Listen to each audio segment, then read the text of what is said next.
Good afternoon and welcome to the LEAP Connect Sample ELA Constructed Response for Grades 3 through 5 webinar.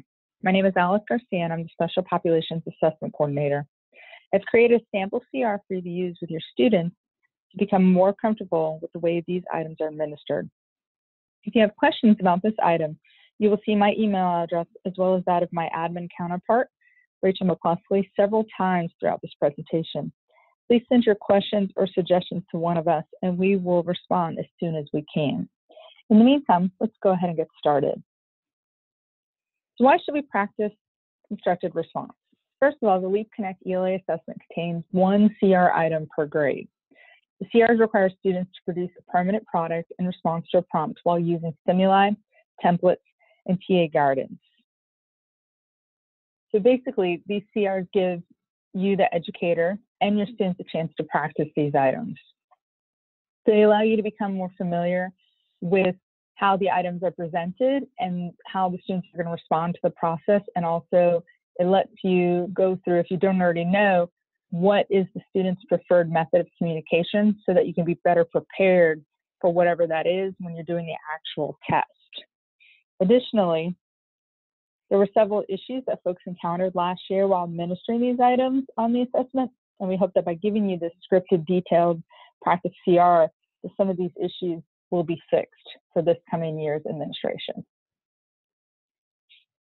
So before you actually administer the item, even though it's just a sample item, we recommend that you do go through these steps. Preview the item and go through the motions of taking it as if you were a student. This is really important. I had to do this exact same thing in order to kind of understand how it went, because at first it does seem very overwhelming because of the amount of scripted instructions and the amount of stuff that you actually have to say to the student. But once you go through it and you see, oh, okay, the reason they're telling me to do this is because this is the picture I want the student to look at, or this is the sentence I want the student to refer to that we're going to complete. You'll have a better understanding once you actually go through it. And that's another reason why we were very focused on trying to get these items created so you would have that opportunity before the actual administration this year. Also review the LEAP Connect sample CR guidance that has been posted to the assessment guidance library. So if you go there, you look at that. It's just about a 3 or 4 page document that describes how you want to use this item, how you don't want to use this item, goes a little bit over the scoring process, which of course is optional, but it's a really good document, so take a look at it. Also, you're going to want to review the writing standards for your appropriate grade level. You can access those through that link or by going straight to the Louisiana Believes website and putting in the Louisiana connectors for students with significant disabilities. For the duration of this webinar, we hope to accomplish going over these things. We're going to give you an overview. We're going to talk about the materials needed, what's going to happen during the administration of the sample item. We're going to troubleshoot a little bit 2 main issues that came up that people expressed when they were trying to administer the actual assessment items, and then a wrap up with a list of resources. Let's go with our overview. So why do we have a CR item on the assessment? First and foremost, all grade levels have writing standards. However, they all use the language of produce a permanent product. So even though they're writing standards, the focus is more on producing a permanent product. Little to no actual writing needs to be done to complete this item.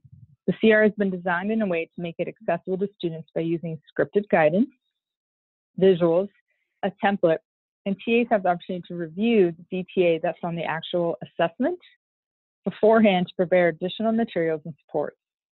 We hope this practice CR will give you a better idea of what your specific students might need to access the item. Lastly, again, at no time is a student required to put pen to paper to work on this item. The LEAP Connect CR is designed to work with the student's preferred communication modality. So what we really want is for you to get your student and at least give them the opportunity to try this item. And what we saw last year were that quite a few TAs simply wrote, my student can't write, my student is nonverbal, my student can't do this item. And we know that there is a percentage of this population that absolutely cannot. But we know that because of the way this item is designed and all the guidance and support that it was created with this item, that it can be made accessible to the majority of this population. And we would just like you to make that attempt And this is, sample item is a really good way of saying, okay, my student can actually do some of this, and some of it will still get the student some points. And that's kind of what we're looking for. Here's a list of the connectors that are aligned to this item for 3rd through 5th grade. I think the most significant thing here is to notice that the language doesn't really change all that much between the 3 grades, and that's partly why we banded them together. The focus is on creating a permanent narrative product, so kind of more of a story versus an essay style exemplar or informational text. Also, a lot of these standards use the language with guidance and support from peers and adults. So the standards themselves acknowledge that these students are going to need that and that it should be part of the writing process. And that is how this item is designed. Now for our materials. The first item that you're going to need is the LEAP Connect Sample Constructive Response Directions for Administration. This document contains the exact wording of the items to be read by the TA. So you're literally going to get it, open the front cover, see a list of information, and then it's going to start with the directions. And I'm actually going to show you a screenshot of that in a minute. A list of materials needed. So whether you're going to need the cards that we've produced with little images on it, the template. It will also, as you go through it, you'll say, oh, I'm going to need additional things because my student only communicates with visuals. So I'm going to need to create additional visuals. It's going to give you an opportunity to become aware of that and to have those materials ready for your student. And then guidelines for how to present these items to the student. So it's literally going to tell you, refer to card 1A, move that so the student can see it, or present card 1A to the student, and then it's going to tell you what parts to read of card A or what to point at card A as you're then reading these scripted instructions. And this item can be downloaded from that link. It's part of the assessment library. It's actually in the same area as the assessment guide for LEAP Connect. If you go to the very bottom, you'll see these sample items there. The next thing that you'll need is the LEAP Connect CR Stimuli. The stimuli contains an exemplar passage. So in grades 3 through 5, we actually have like a sample passage that uses the exact same sentence stems that the student is then going to complete on the student response template. It contains illustrations that go along with that exemplar passage. Character cards where they're going to pick like the character, whether they're going to write about themselves or they're going to pick another character, and then they'll have a little place where either you or the student can write the name of the character.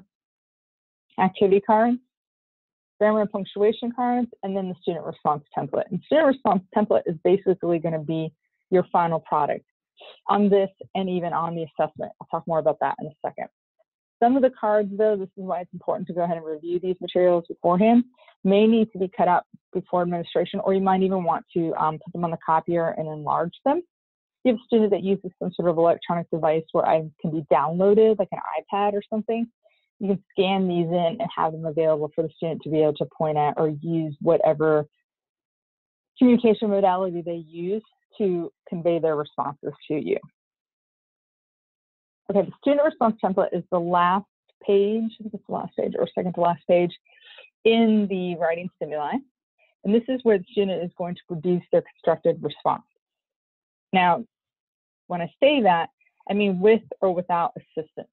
Okay, so you might have a student who's actually able to complete the sentence stems on their own, or more than likely you're going to have a student who's going to convey what they want in that little blank spot or the bigger blank spot, and then you are going to act as a scribe and you're going to fill that in for them. And that's perfectly fine. That's even fine on the actual assessment.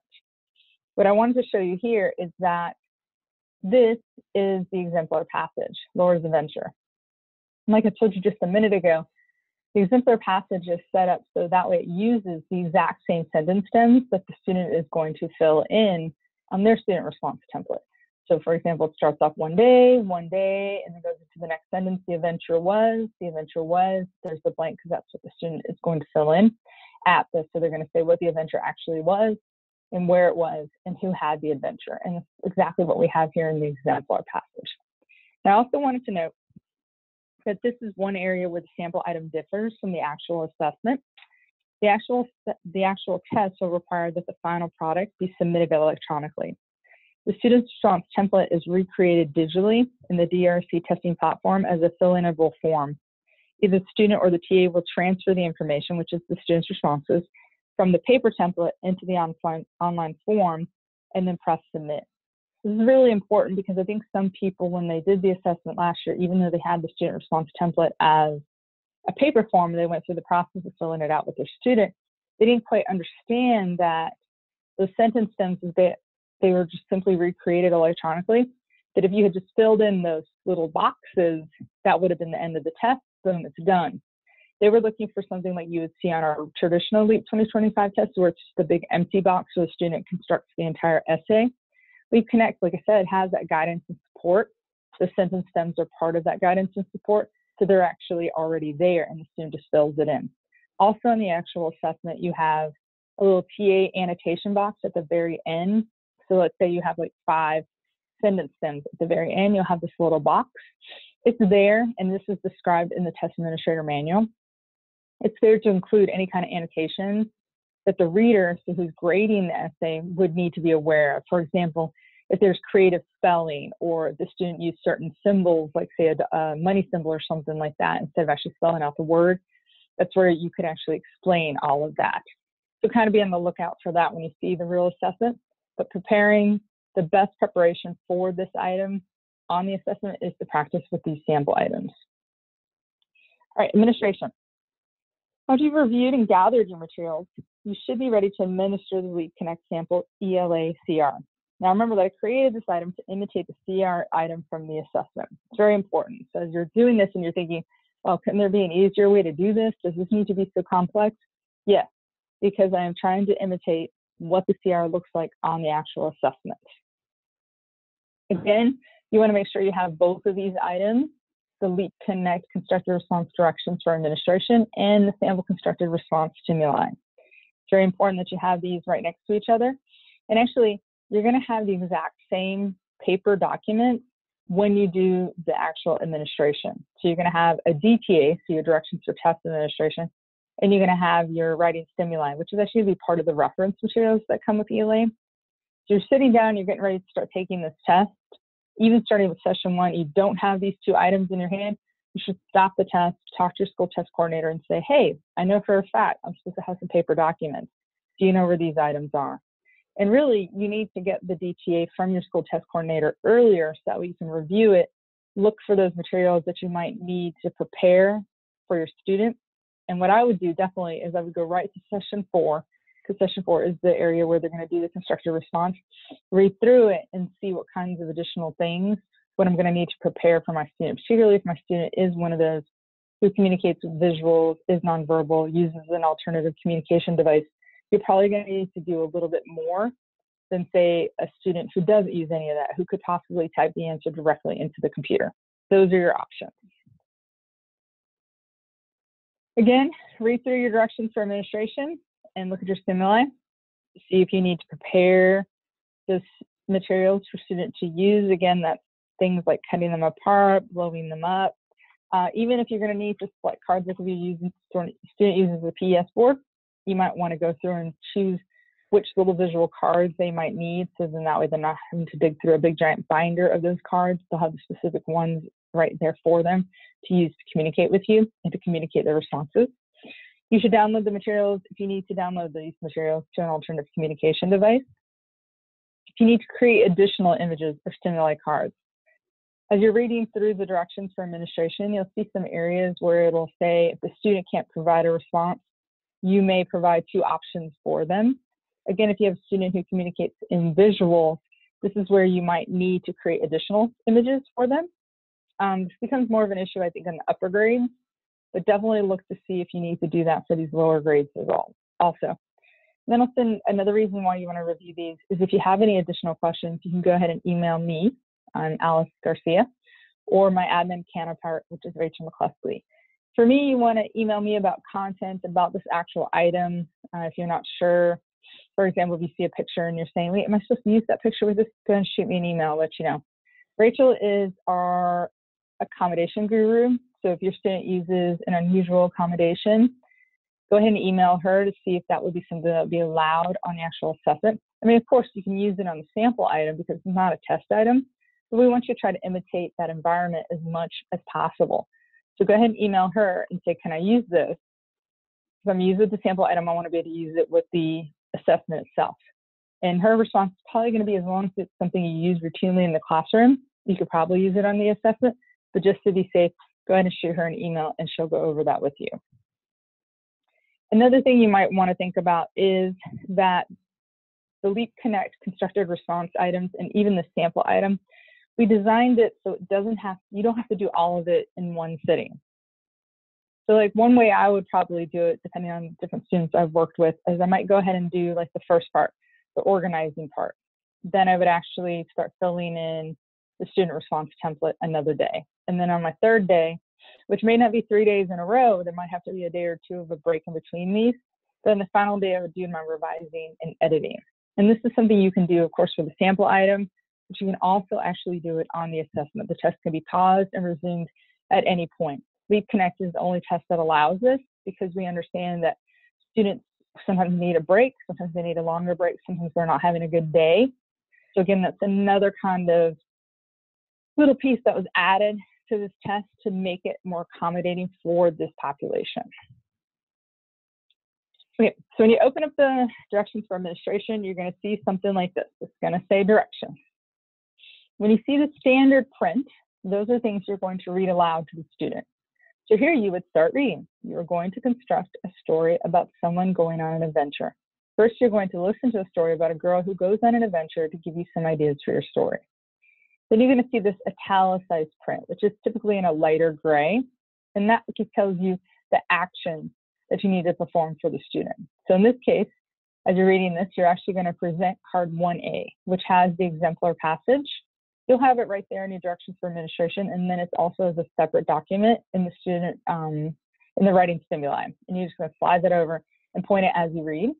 And there's going to be these little illustrations, which are part of card 2A. I'm going to show you those in just a second. And you can actually point at the illustrations as you're reading them. Don't worry, you don't need to know which one to point at which time. The story itself has superscript, little numbers, and those numbers coincide with the numbers on the illustrations themselves. So let's take a look at that. So in grades 2 through 5, which is this one, the CR begins with the directions and then an exemplar passage. The passage is in the directions for administration, as I told you, and in the stimuli materials. So the one in stimuli materials is the one you're actually going to present to the student, and that's card 1A. It's this right here. Okay, this comes straight from the writing stimuli.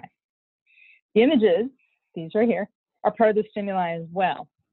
The TA will be instructed to read the passage and point at the pictures. So for example, you'll say, one day, Laura had an adventure. You'll point at this. So that way the student knows that this is Laura. The adventure was playing at the park with her friend Joey. First, Laura and Joey walked slowly around the pond. So now you're going to point at this one because this is showing Laura and Joey walking around the pond. They saw birds and fish. They saw a bird catch a fish. Then they played on the swing. So this is exactly how you're going to do it. You're going to go through it just like that. And then you're also hopefully going to be aware of, as you're reading this, that we're going to see these sentence stems over again when we're looking at the student response template. So just kind of be aware of that in your own mind as you're prepping the student and prompting the student to fill out these sentence stems on their own to create their own story about somebody going on the adventure. So as you continue your administration, you continue reading and following the directions. And then in this particular area, this is where one of those instances that I mentioned earlier, where a student is going to make a choice between two options. In the screenshot here, the student is deciding between using themselves or someone else as a character. If you know in advance that this may be prove too difficult for your student, you can make the decision for them before or in the moment. So like if you have a student who might not have the cognitive ability to make that decision, or is a student who is so easily distracted by if you present them with options that it may take them an hour to make that decision, you can go ahead and say, okay, we're going to write a story today about you. Or maybe if you know they have a brother named Freddie, you could say, we're going to write a story about Freddie. Those are the kinds of things I would do depending on who my student is. But like I said, this is what it looks like when the student has those two options. And this is also something that as you're reviewing these materials and then you're reviewing the materials for the test, you're going to want to pay especially close attention to, because this is going to let you know, well, this is one of the areas where, depending on my student, he or she might have some issues, might have some problems. Also in the higher grades, sometimes you are actually able to create additional images to help prompt them to pick. So for example, let's say they were going to decide between them or their brother Freddie. If you had a little image of Freddie or something to represent Freddie, you could actually present that to them. So then that way they would say, oh, me or Freddie. Because me, that's actually on one of the cards, on one of the stimulus materials. They'll be able to see that. So continue following the directions. And again, pay especially close attention to the moments where you can provide options to a student. And the first part here, if a student doesn't provide a response, you can. This is one of those areas, once more, in your review beforehand, you should have spotted this and been able to prepare images of your own design for a student. So here it says in the story we just read, Laura goes on an adventure at the park. What adventure does, and that would be the character the student selects, so let's say it's Freddie, have in your story. If the student provides an adventure, write the selected adventure on card 5A. So here, let's say that Freddie decides to go to Japan. Okay, so go to Japan would be written there. But if your student isn't able to come up with an idea, you could actually create 2 images. And of course, I would pick 2 things that the student is familiar with, something that they would be able to respond to, and present them to that student. So the student would have 2 options. So like I said, again, it depends on your student, whether they have the cognitive ability to come up with their own ideas, that's option A. Or if they need more help or they need specific suggestions, maybe to keep them focused or because they lack that cognitive ability, you could present 2 options for them. So here are 2 ideas, and this is if the student has not presented an idea, this is the script that you would read. So if they were able to present an idea for an adventure, you would go to the next step, which is down here somewhere, okay? If they weren't able, you would actually continue reading all of this and following these directions.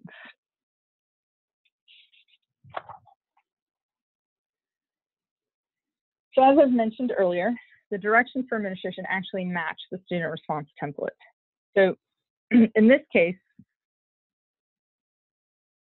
after the student writes or indicates a response, say the following statement. So those are the directions to you. I will read what happened first in your story. Read the student's response for the student starter first on card 7A. So 7A refers to the student response template. So here we're actually reading parts of the template back to them. So that way they can either add details or they can continue filling out the student response template. Now you can tell what happens next in your story. In the story we read, the next thing Laura did was play on the swings with Joey. Joey went higher than Laura. The detail higher describes how Joey went on the swings. Tell about the next event that happened when whatever character, so in my example, it's Freddie, went on an adventure to Japan. Remember to use details to describe your character's actions, thoughts, or feelings during the next event. So that kind of pointed to the second sentence, start as then, so then that way they can kind of elaborate and give a little more detail. And if they can't, that's okay. That's perfectly fine. You can continue moving on. And then sometimes what happens is if the student doesn't respond here, maybe they've just shut down completely. This is when you can pause the test, maybe come back to it later in the day, maybe after lunch, maybe after they've had a little time to do a different kind of activity. It's completely up to you and why it's important that somebody who is administering these items is someone who's very familiar with the student.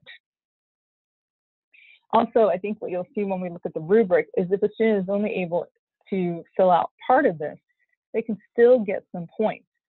And my philosophy always as a teacher, where some points is much better than 0 points at all. Plus, we really want to see a student make an attempt to do this item. With all the guidance and support that's provided, most students should be able to do that. So after you've gone through the initial process of filling out the student response template, so basically kind of getting that little adventure story from your student, the next thing you're going to do is go through the process of revising and editing. And this is scripted as well.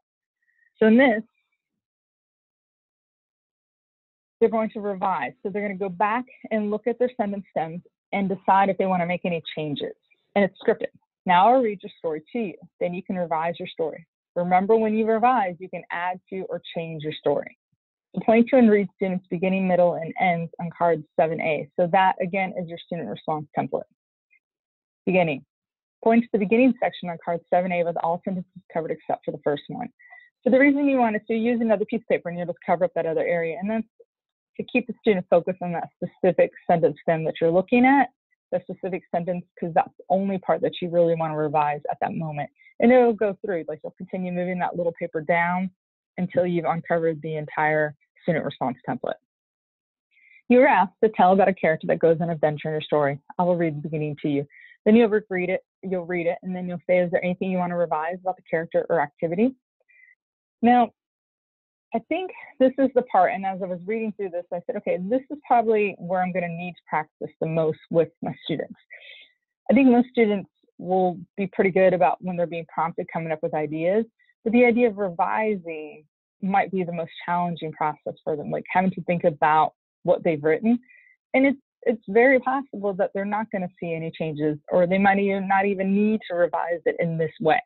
The editing process involves a few other steps, which they might be more responsive to. Again, it depends on your student and the cognitive ability that the student has, and even their creativity.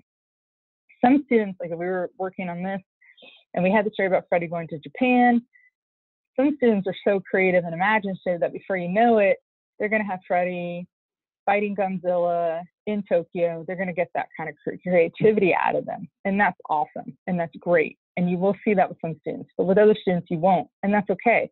It's not necessary to have those kinds of elaborate details, but it is really fun when they do come up with that stuff. So let's give them the opportunity if that ability is there. So the main part of editing is adding punctuation. So the student response template, you'll notice that there's only punctuation on certain sentences. The rest is left without any, and you're even instructed to read the sentences with an upward inflection in your voice at the end. So then hopefully the students will hear, oh wait, this isn't a complete sentence. You want them to be able to hear that, because when you go through the editing process, you're going to point that out to them. So the editing step, like I said, gives the opportunity to add in punctuation and of course guidance and support. So this is a card from the writing stimuli. You won't really need the capital letters here, so you're actually instructed to cover that up, because since they're using sentence stems, those first words, those first letters are already all capitalized. So the main parts you want to concentrate are this middle part, which is end punctuation, and then this last part. So good communicators use a period, an exclamation point, or question mark at the end of each sentence. So you're going to point to this as you're reading that sentence to them. Good communicators use complete sentences. Remember to use complete sentences. Point to the period, and good communicators use complete sentences. So as you're reading that, remember to use complete sentences. You're going to make sure you point to this. And if you needed to, you could probably circle it with like a red marker or something like that. That would maybe draw the attention of the student to it, because that's what they really need to see, is that punctuation. And use correct punctuation. Now you can make edits to your story. If the student doesn't indicate any edits, go to the read story step below. If the student indicates edits, make the edits on card 7A. So then you actually bring back up the student response template and point to the different sentences and see if they need to add anything. And hopefully they're going to indicate they want to add punctuation. Again, this alone, I would probably do as like a little mini lesson, just to kind of get them used to that process. Your final step in administration. So when you reach the end of the directions for administration, the last thing it's going to ask you to do is to read the completed story to the student. So it's going to say, read story. Point to card 7A, so that's your student response template. The student indicates revisions or edits to the final story as it is read. Make the revisions or edits on the final copy. So again, they can revise. Usually at this point, hopefully they're feeling pretty good about what they have, or their brains are just saying, okay, we're done. We're not going to add any more. We're just going to sit here and listen, and that's fine. That's also why we ask you to only read the story once. Now that you finish making your revisions and edits, I will read your final story to you, and then it says read story in the actual directions for administration. Now, scoring.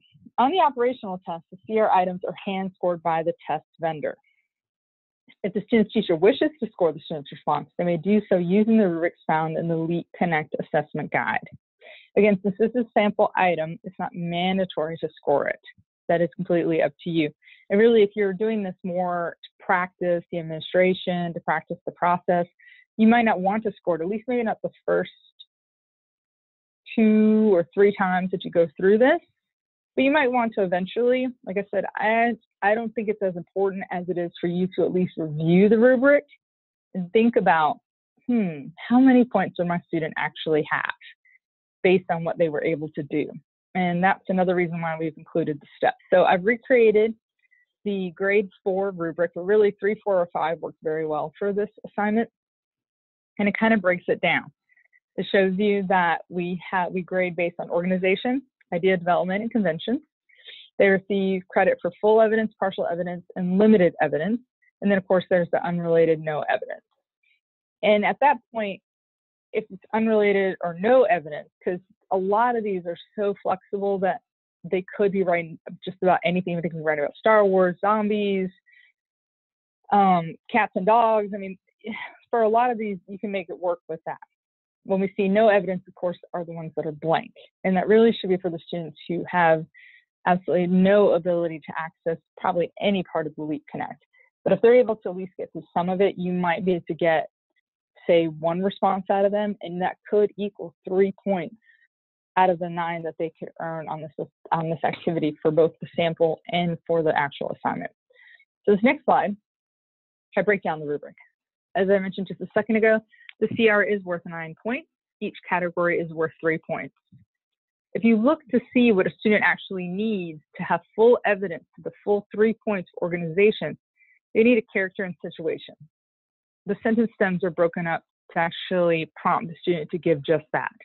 A concluding statement that connects to the situation. That's basically the last sentence of the quote-unquote essay that they're writing. So as long as those 2 sections are filled out, they've got 3 points. 3 out of 9.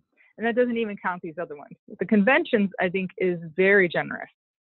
To get 3 points, they need to have end punctuation to end more than 1 thought unit. So that means that you have more than 2, if you have 2 or more periods, the student will get that point. 1 complete sentence with subject-verb agreement. Again, if they have both of these, 3 points. And that just says one time they need to have this. It doesn't mean that it has to have complete subject-verb agreement throughout the entire student response template. They just need to have it at least once, and they get the 3 points. So if they did this and this, that's 6 out of 9 points. So again, review this, really look at it. And then when you're looking at it with the student response template, you're going to say, okay, the student response template is set up to kind of help them through that. And so that's what I have to show you here. So if I took that first part, that organization part, and it says a character and situation. So one day, and if they filled in, let's say for my example, Freddie had an adventure. The adventure was at the, actually this one's a little bit different than what we have now. We changed it a little bit to make it more open-ended. But if they actually filled out these 2 pieces, they would have fulfilled that. And then in the end, as long as they complete this, they've got the concluding statement. As long as it's something related to Freddie or going to Japan or whatever they had chosen, an adventure, something like that, they're going to meet that piece right there, and they're going to have those 3 points. So troubleshooting. A couple of the things that came up that we heard about from feedback, because those of you that administered the test last year, you know that we had an end of test survey for both ELA and math. So when we reviewed that feedback, these were the things that we heard of the most. So a lot of TAs said that they did not complete the constructed response because students were nonverbal. Again, and I'm hoping that that's kind of what you're taking away most from this presentation. They don't need to be verbal in order to at least attempt this item. You can work with their preferred communication modality. So most students that are nonverbal are going to communicate in some form, whether it's eye gaze, PES board, all the different kinds of programs that are available electronically, like on an iPad or something like that. And that's okay. They're going to be able to convey something to you. This is also why you should review the materials to see what kinds of additional accommodations you need to make these items accessible to your students, such as reproducing or cutting out the stimuli to use. Another thing we heard a lot was that a student cannot write, a student cannot hold a pen. That's okay. As I've said several times in this presentation, there's actually at no point are we requiring them to do that. On the sample item, and definitely not even on the actual administrative, the actual assessment, sorry, they're going to, you can act as a scribe. Okay, so again, review your item, review the rubric. They can point to or indicate the responses with whatever method of communication that they use. And then you may scribe, you or whoever is administering the test, you may scribe whatever their response is. And that response could be something as simple as, like, say, if you want to write about yourself, push the green button. If you want to write about your brother Freddie, push the red button. It could be something as simple as that. If you have a student that communicates in that format, that could be something that could be done. And then you would just take and write that down. Me, I, Freddie, whatever it is, on the student response template on the paper. And then on the actual assessment, you would then transcribe that into the computer so that that way it can be submitted and graded. Because student response templates, the paper versions on the actual assessment, they're not graded, only what you put into the computer. So to wrap up, kind of little things to remember as you're getting ready for the actual assessment and practicing with these CRs is some things that you want to do. Of course, administer the Leap Connect Sample ELA CR. I just have the one for grades 3 through 5, and then I have another one for 6 through 8 and grade 11. Those have been banded together. That one is kind of more of an informational essay style. It follows the exact same format as the ones that you're seeing for these lower grades. It just uses that essay informational writing versus like creating a little story. You could practice with it depending on the cognitive ability of your student. You're more than welcome to modify it to make it maybe more accessible, but 3 through 5 is designed specifically for these grades because that's the kind of assignment they're going to have on the actual assessment. Review the guidance for the Leap Connect ELA Sample ER, and that's its own little document that you'll find next to these items in our assessment guidance library. Use the Leap Connect OTT. Those are our online tools training. You'll want to use Google Chrome to access that. You can click on that link. Some of you already have a DRC icon on your computer, and you can also access the OTT through there. That's the best way to have your students practice with the actual testing platform, especially when it comes to the selective response items. We have both ELA and math items of different grade levels available there. And then review the Leap Connect assessment guide. If you don't want to look over all of it, at least review the rubric, and I do have a couple of other sample items in there that you might want to play around with. In January, you will receive and review your Leap Connect TA training materials, and that's when you're going to get that DTA, and you're going to review it, you're going to go through it, and you're going to say, okay, these are the things that I need to have ready for my student. Definitely take a look at that section 4 for ELA. That's where the constructive response is, because it's probably the area where you're going to need the most supplemental materials, especially if something that the student is using in the classroom daily. And February 4th and March 15th is our assessment window. If you have questions, again, please email me or Rachel, and we'll get back to you as soon as possible. And then here's a list of resources, the assessment guide, our achievement level descriptors. So once the student gets their individual student reports, this kind of explains what some of that language means. There's the OTT again. There's your connectors, and we also have some really nifty resources that our SPED department created. These essential element cards, which give you ideas on how to present some of the information when looking at a standard. So for example, they have some like the geometry standards, like one of those, and then they kind of give you some sample ideas of how to present that information to the student. And then we have our lesson plan adaptations for the ELA and math. And these are so good that I would share these with your building colleagues, even those who don't work with students with significant disabilities, because I have found these to be very useful to use with, say, English learners or struggling students, just because it takes apart a lesson and kind of says, okay, what are you going to do to differentiate and support students who are learning in different ways or who might need a little more guidance and support. So these are so cool that I really think, like I said, they could be shared with more than just this population. Again, thank you very much for your time. And if you have any additional questions, please go ahead and email them to us. Meanwhile, I hope you enjoy the rest of your afternoon. Thank you.